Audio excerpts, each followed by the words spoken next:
Buongiorno, eccoci al Focus. Oggi un caso particolare che sta scuotendo soprattutto la diocesi di Enna, il caso che è legato agli abusi sessuali e la condanna in primo grado di Don Giuseppe Rugolo. E dunque sappiamo che in questi giorni ci sono le proteste silenziose dei fedeli che chiedono le dimissioni del vescovo di Piazza Armerina. È un tema veramente difficile da trattare, perché gli abusi sessuali sui minori sono sempre un tema scottante, ma ancora di più se questo avviene appunto all'interno della Chiesa. E quindi sentiamo il messaggio del Papa, che è molto diretto e chiaro. Chiedo a tutti non coprire gli abusi, chiedo ai vescovi non coprire gli abusi, condannare gli abusatori e aiutarli a guarirsi di questa malattia dell'abuso. Il male non si nasconde, il male va portato allo scoperto, che si sappia, come hanno fatto alcuni di abusati, e con coraggio, che si sappia, e che sia giudicato l'abusatore. Che sia giudicato l'abusatore, sia laica, laico, prete o vescovo, che sia giudicato. Non poteva che essere più chiaro e più diretto il nostro Papa Francesco, ma non è la prima volta che lancia dei messaggi proprio per mettere all'accento e porre l'accento su una questione, su una condizione veramente difficile e anche pesante. Per chi subisce, per chi fa gli abusi, insomma. Stasera ne parleremo con Francesco Zanardi, che è della rete Abuso e fa parte di questo comitato spontaneo che si è costituito a Enna, che da qualche giorno protesta proprio per il comitato appunto dei nastri viola, perché hanno utilizzato proprio dei nastri per voler simboleggiare di non stare in silenzio, lo diceva il Papa, il male non si nasconde ma bisogna portarlo alla luce. Io ringrazio appunto per la sua presenza Francesco Zanardi, buon pomeriggio. Siamo anche... Grazie a lei. Siamo anche in attesa di avere con noi Gabriele Cantaro, che è l'avvocato della diocesi di Piazza Armerina, perché appunto la questione siciliana riguarda proprio questa diocesi, riguarda il suo vescovo, riguarda soprattutto appunto le reazioni, come dicevamo, dei fedeli. Vorrei partire da lei, Zanardi. Voi avete appunto partecipato a questo comitato, ma non è la prima volta che è comunque da anni che vi occupate di questi casi. C'è uno specifico in questa vicenda che vi ha portato poi a essere presenti? Ma questa vicenda è una delle tante vicende che però in questo caso diciamo è stata avuto degli aspetti diciamo anche clamorosi, ecco, una denuncia di una vittima, un vescovo che lo omette e poi insomma tutta una serie di sentenze che di fatto al di là delle opinioni confermano quello che la vittima asserisce, ecco, quindi diciamo che a mio avviso è inoppugnabile qui, forse quello che manca, la parte che manca, più che giudicare il giudizio della magistratura, qui sarebbe un attimo da chiedere anche come mai la Chiesa, che ha questi tribunali canonici, ha avviato tutte queste procedure, nei fatti, tolte le scuse, non sta avviando in nessun modo nessun tipo di procedimento né verso il prete, per quanto ne sappiamo, né tantomeno verso il vescovo, che insomma in qualche modo, belle le parole di Papa Francesco che abbiamo sentito all'inizio, e di fatto però qua dove sta il rispetto del motu proprio che lo stesso Papa ha fatto, no? Stesse parole del Papa, e ora il Papa insomma io credo possa punire un vescovo o rimuoverlo. Certo, assolutamente. Senta, io vorrei un po' riavvolgere il nastro, vorrei proporre anche a chi ci ascolta un servizio che abbiamo mandato in onda qualche giorno fa nei nostri telegiornali di GR Italia, che un po' riassume, fa capire cosa è avvenuto. Sentiamolo. La vicenda degli abusi sessuali legati al caso di Don Giuseppe Rugolo si arricchisce di un nuovo capitolo. Nel cuore di Enna Bassa un gruppo di manifestanti si è riunito davanti alla nuova chiesa di Santa Lucia per protestare contro il vescovo di Piazza Armerina, Rosario Gisana, accusato di aver coperto il sacerdote condannato a 4 anni e mezzo di reclusione per violenza sessuale su minori. Sul sagrato i dimostranti hanno scelto di esprimere il proprio dissenso indossando un bavaglio viola, simbolo del silenzio imposto su una vicenda che ha sconvolto l'intera comunità, ed esponendo cartelloni con estratti delle intercettazioni telefoniche dell'inchiesta in cui il vescovo, non indagato, parla chiaramente di insabbiamento. Il problema non è solo tuo, il problema è anche mio, perché io ho insabbiato questa storia, per cui stanno cercando in tutti i modi di accusarmi. All'interno della chiesa il vescovo Gisana stava celebrando la dedicazione dell'altare, un evento molto partecipato e presidiato dalle forze dell'ordine, riservato esclusivamente ai soli possessori di un pass speciale. Fuori dalle mura intanto in tutta la comunità diocesana il dissenso cresce. I manifestanti, sia cattolici praticanti che laici, chiedono trasparenza e giustizia, invocando le dimissioni di Gisana. A fine agosto altri fedeli nella chiesa di San Giuseppe al santuario di Valverde abbandonarono i banchi quando entrarono 2 sacerdoti coinvolti nello scandalo. Oggi, a supporto della richiesta di dimissioni di Gisana, si sono unite con un manifesto pubblico 9 associazioni nazionali impegnate nella lotta contro gli abusi nella Chiesa Cattolica.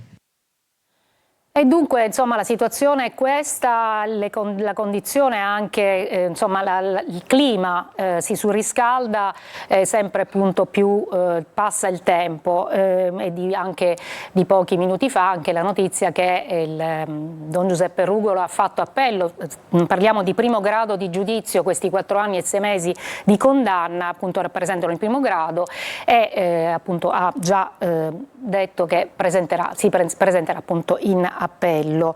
Gabriele Cantaro dovrebbe essere collegato con noi, che è l'avvocato della diocesi di Piazza Armerina.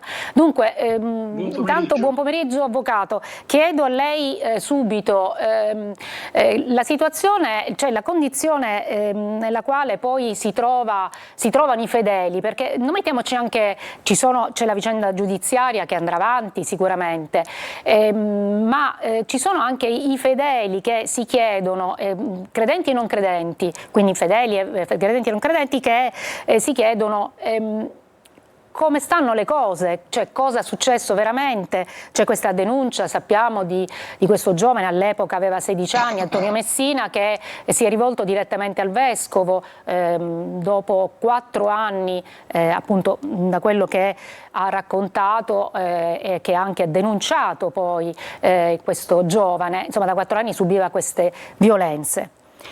Avvocato, mi sente? È in collegato o l'abbiamo persa un'altra volta?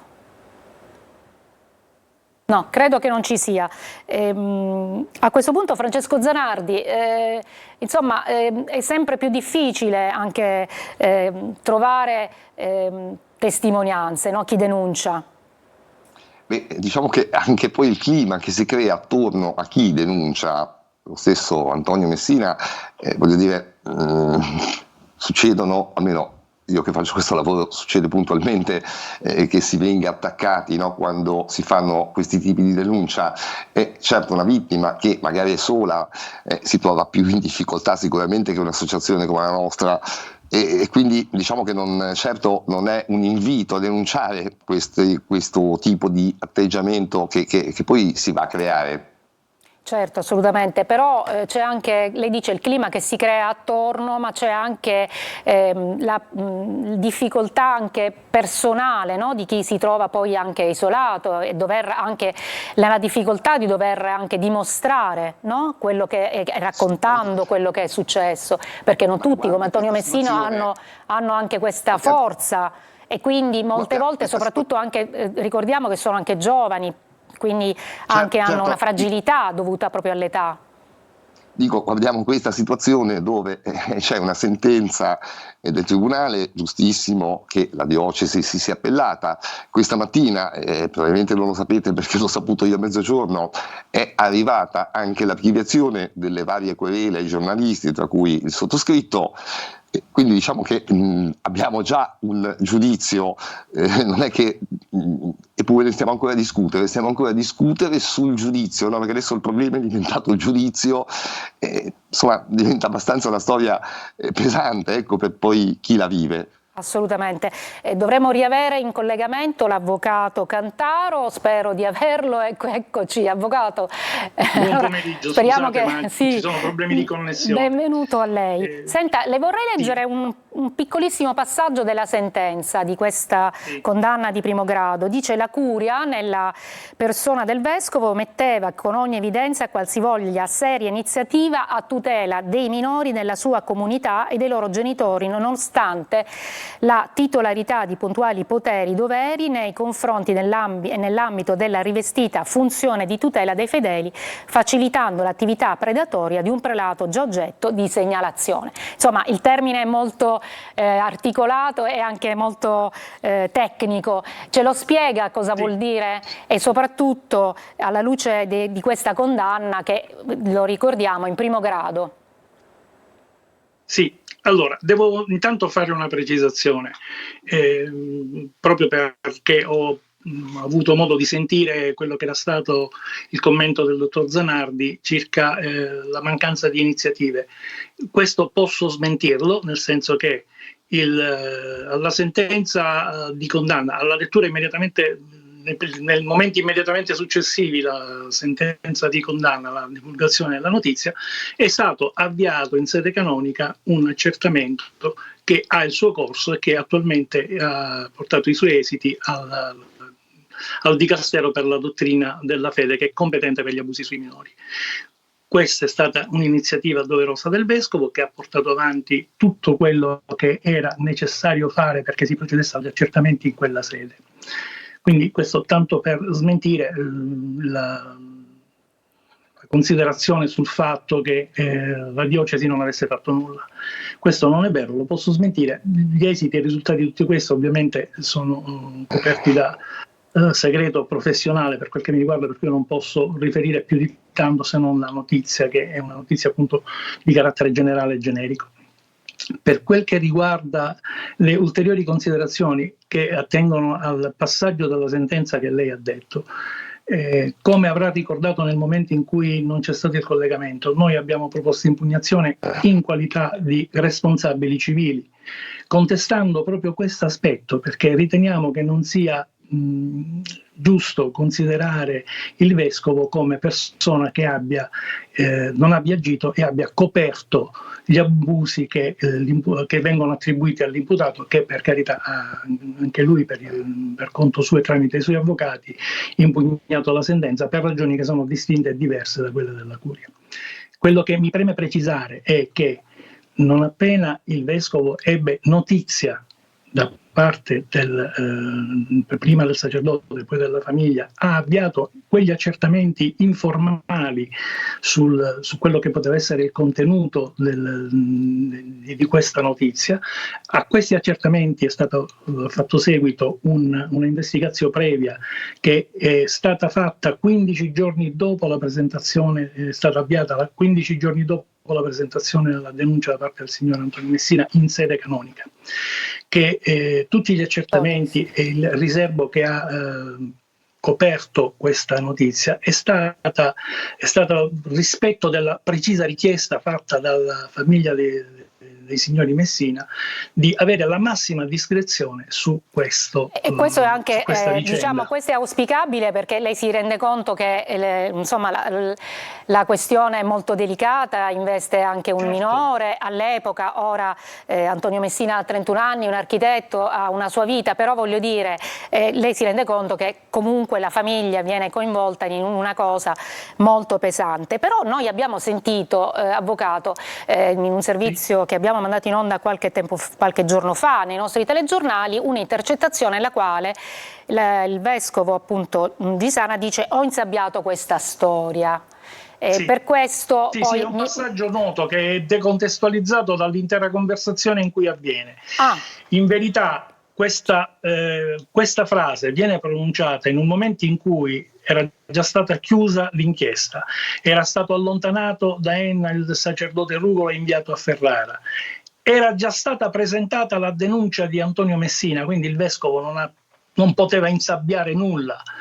Ha usato un'espressione infelice per dire che in questa vicenda aveva cercato in qualche maniera di trovare una soluzione, che peraltro è prevista dal diritto canonico, di composizione di un'eventuale richiesta risarcitoria, sul cui merito preferisco non allungarmi più di tanto, perché No, anche questa infatti, vicenda non- è stata stravolta, perché è stato prospettato come un tentativo di comprare il silenzio, mentre in realtà è stata una precisa richiesta avanzata dalla famiglia per il tramite del suo legale, che ha redatto un atto di transazione trasmesso alla Vabbè, Corte. avvocato, questo Sempre- aspetto a noi non interessa, interessa appunto la Sì, no, lo vicenda capisco, dico. e soprattutto anche quello che, tutto ne è nato poi tutta questa anche reazione, perché non possiamo tacere il fatto che ci siano delle persone che si mettono un bavaglio viola davanti a una chiesa e che comunque hanno dei cartelli e manifestano, come è giusto che sia, il loro dissenso rispetto a una decisione, a una presa anche di posizione, no, della diocesi.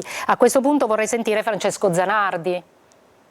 Beh, sì, ci sono state queste posizioni e tra l'altro posso dirvi che io rilevi è la prima volta che accade, no?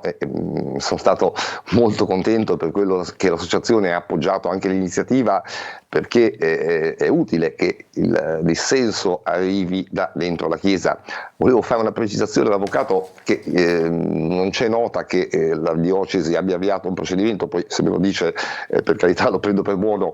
Sappiamo che Antonio Messina ha inviato tutti i fascicoli del procedimento alla Congregazione per la Dottrina della Fede e ripeto, qui comunque anche il Vescovo avesse avviato un provvedimento verso il prete dopo la sentenza in primo grado, chi va a vigilare sul Vescovo? Perché qua a mio avviso anche il Vescovo va visto, al di là che al momento non è stato indagato, ma questo come lei sa è relativo, perché in genere si aspetta la condanna per il reato, almeno quella di primo grado, prima di agire in questo caso nei confronti, no, degli eventuali responsabili. Quindi ripeto, quello dice poco. Certo, quello dice Mi poco. posso permettere di smentirla? Però appunto, ecco, Allora, c'è una voglio fare replica una sua. precisazione. Sì, no, brevissima. Intanto, se si procede per un ipotetico reato di favoreggiamento, lo si procede immediatamente.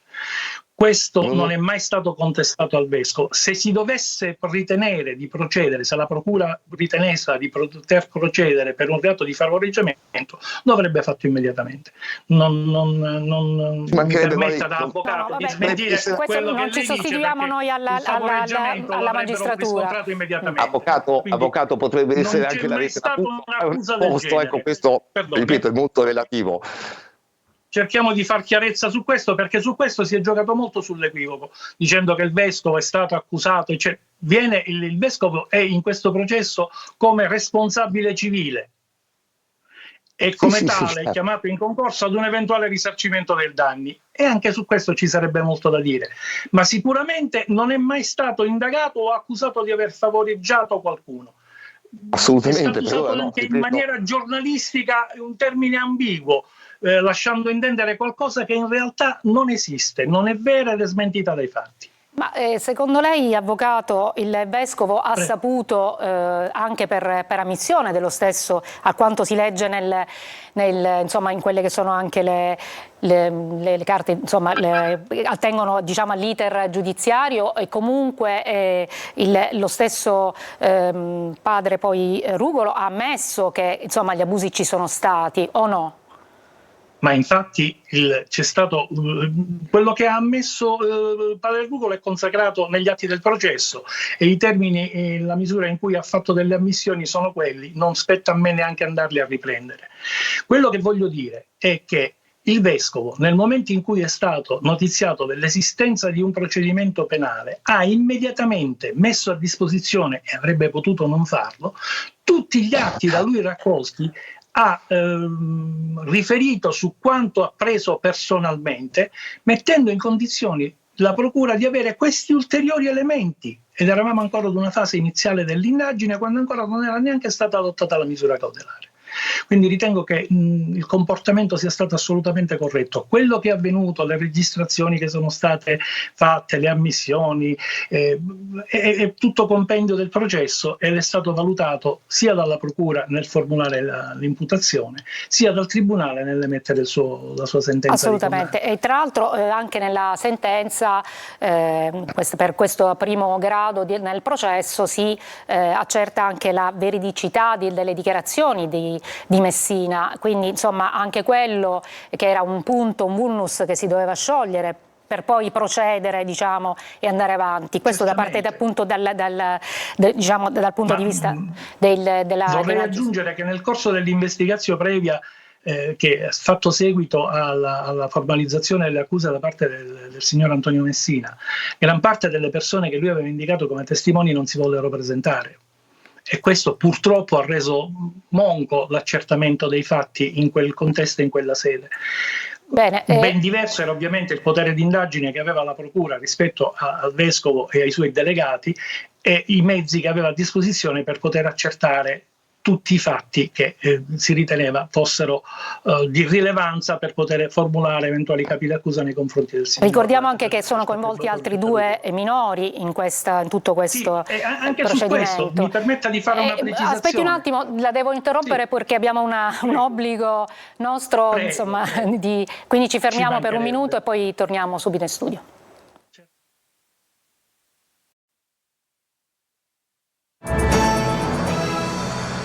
Eccoci in studio, ci stiamo occupando, ormai ci restano veramente pochi minuti, del caso del sacerdote accusato in primo grado di violenza sessuale, sappiamo il sacerdote Giuseppe Rugolo della diocesi di Enna.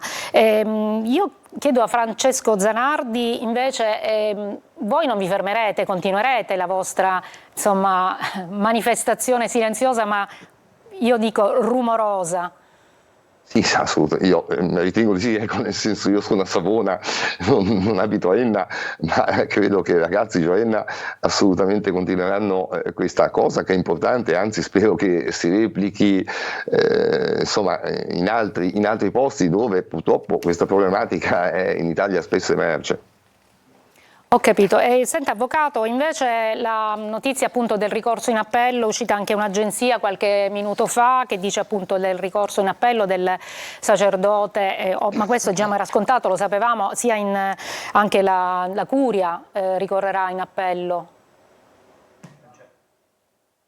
Non c'è più il nostro avvocato, abbiamo perso di nuovo la connessione. E a questo punto, Francesco Zanardi, c'è un'iniziativa che ci sono anche cose simboliche che hanno il loro valore, ce ne vuole parlare? Sì, assolutamente quella della panchina, e credo che anche le bende davanti agli occhi viola abbiano preso spunto da questo. La panchina che è stata installata a Enna, che non è contro le vittime dei preti pedofili ma contro i minori vittime e anche le persone vulnerabili, perché anche questa nel mio lavoro è un'altra fascia di cui spesso non si parla ma che emerge notevolmente. Una panchina simbolica, naturalmente una panchina non salva un bambino, ma stimola le coscienze delle persone a ricordarsi che bisogna dare anche un po' più uno sguardo, un occhio anche ai minori a volte, no? A credergli un po' di più, a tutelarli e cercare di capire un po' meglio quando magari presentano dei disagi che non riescono a esprimere proprio esplicitamente. Certo, assolutamente. Avvocato, credo che ci sia un'altra... Sì, perdoni, purtroppo ogni tanto cambia la linea. Senta, le dicevo appunto... Sarò telegrafico. Non so se ha sentito quello che le chiedevo, che è il sacerdote... La precisazione è in questi termini. Sì. Intanto i fatti che riguardavano questi 2 minori sono emersi nel corso dell'indagine. E non erano a conoscenza né del signor Messina né benché mai del vescovo o di altre persone che potessero in qualche modo riferirlo al vescovo. Nessuno di questi 2 ragazzi ha presentato querela, nessuno dei 2 ha dichiarato di essersi sentito abusato. La valutazione fatta dal tribunale, che si può condividere o meno, è comunque della rilevanza penale della loro condotta, ma nessuno dei 2 ha mai avuto delle forme di rancore, di accusa, di odio, di risentimento nei confronti di Giuseppe Rugolo, che anzi continuano a considerare il loro amico. Questo non giustifica quello che viene contestato, però dà un'idea del diverso contesto in cui questa vicenda si muove. Per quel che riguarda la protesta, il diritto di protestare è sacrosanto. Quello che io non riesco ad apprezzare è il fatto che queste persone, che sono un movimento, sono un gruppo, pretendano di parlare a nome di un'intera comunità che non ritengo possano avere modo di poter rappresentare, perché non ritengo che ci sia identificazione della comunità in quello che dicono loro, ma non in quello che denunciano loro, ma proprio del tipo di azione nelle richieste che fanno, ivi compresa quella di invocare le dimissioni del vescovo. Fermo restando che appunto, come diceva lei, c'è anche la necessità di dover manifestare anche in modo diverso e appunto quindi anche quello, insomma, anche quello deve essere ascoltato, il diritto appunto è sacrosanto e quindi anche le ragioni sono diverse. Le ragioni sono diverse. Va bene, io insomma oggi abbiamo trattato questo argomento che veramente è molto delicato e molto difficile anche, vi confesso che non è facile parlare appunto di queste cose, ma in qualsiasi contesto, lo dicevo prima, non solo se viene nella Chiesa, ma quando ci sono minori e quando ci sono abusi sui minori soprattutto, certo la cosa non è tanto, anzi è difficilissima. Io ringrazio... Ma è giusto che se ne parli, io voglio precisare, è giusto che se ne parli, è giusto che se ne discuta, è auspicabile che lo si faccia nella maniera più corretta possibile. Infatti, noi cerchiamo di dare comunque voce e di farlo in modo più corretto possibile, anche perché voglio dire, le sensibilità sono diverse e soprattutto però mi piace ricordare quello che dice Papa Francesco, che non bisogna stare in silenzio, ma bisogna anche il male non si nasconde, e quindi noi cercheremo comunque di dare voce sempre a chi non ne ha e lo cerchiamo di farlo nella quotidianità con il nostro lavoro. Ringrazio i miei ospiti, ringrazio voi che ci avete ascoltato e buon pomeriggio.